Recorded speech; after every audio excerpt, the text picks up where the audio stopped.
Good morning, everybody. Welcome back to Old School Sprinklers.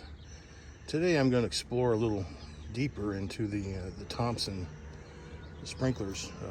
Recently I just did the Thompson full circle 170 sprinkler in the aqua dial number 1. So I decided to dig out my old catalog. I happen to have the old Thompson professional line sprinkler manual. This is from the place of work I used to work for. They were throwing all this stuff out when they were going to plastic back in the late 90s, early 2000s. And, you know, I said, this is going with me.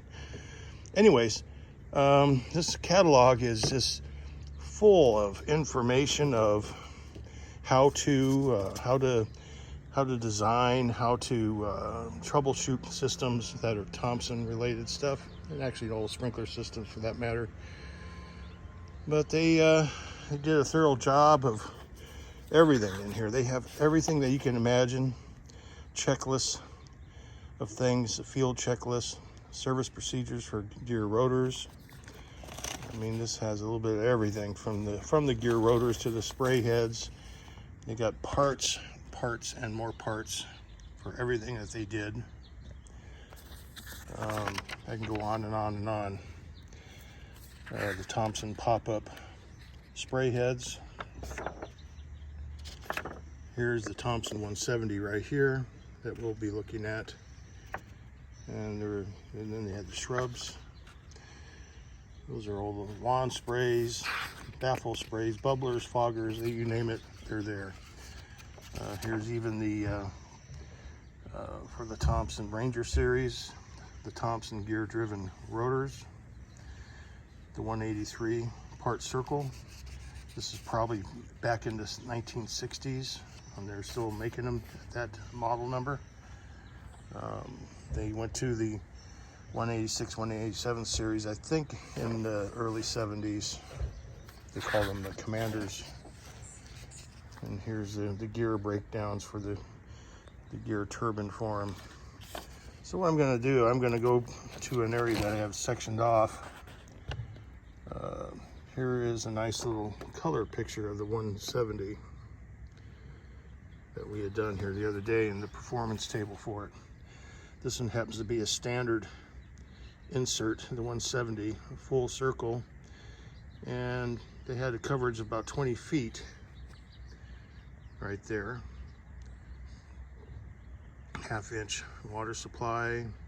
PSI at the sprinkler is 15. Price each way back then, hard to believe it, was $1.25.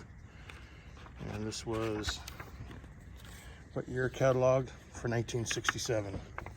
Whoops, excuse me. Yes, 1967. So anyways, pretty amazing how times have changed. They did make tools to work on the gear-driven rotors. I do have some of those tools, which you'll see in another video. But I made my own tool to take the Thompson Insert out. I made this back in the 70s when I first started out working for the place. So this was a little T-wrench that I made, and this would take the insert out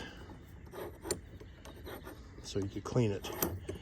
These Thompsons, and even the aqua dials too, they're built basically the same. They had a screen on them, and they were very good at collecting a lot of debris before they'd actually plug up. So they would last quite a while before they need to be serviced. And you can usually tell when you're out tuning up a system out in one of the sites, everything was spraying really strong, and then get one that was spraying about halfway, and that would be the one you go after. And you take them apart, and all these little holes there would be littered with bits of rust or dirt, rocks, whatever.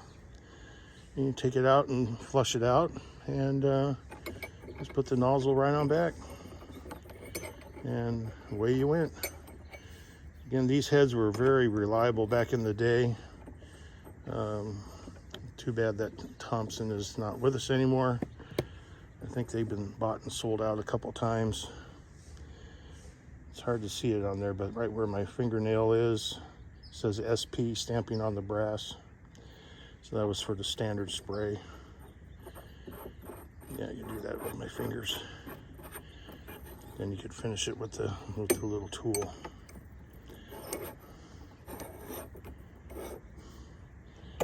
So there we go, right here. This would also work on the Aquadial.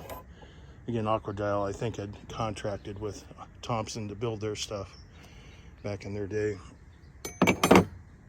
So, very interesting stuff.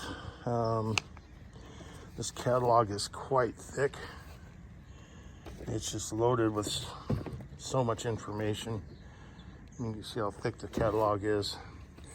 It'd take me hours to go through it.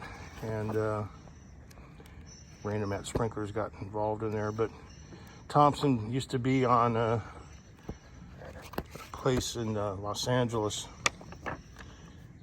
Where they see I had an address. They're on East 7th Street in Los Angeles. I looked that up on the map. That building is still there, but it's been remodeled and it's now a earth dispensary, believe it or not. So, and then on another catalog that I have, this is a 1980 catalog. They had moved to on Chino Avenue in Chino, California. That building is still there, but that seems to be vacant right now. So anyways, that's about it for this little episode. Thanks for coming to join me today, and we'll see you again soon. Have a great day.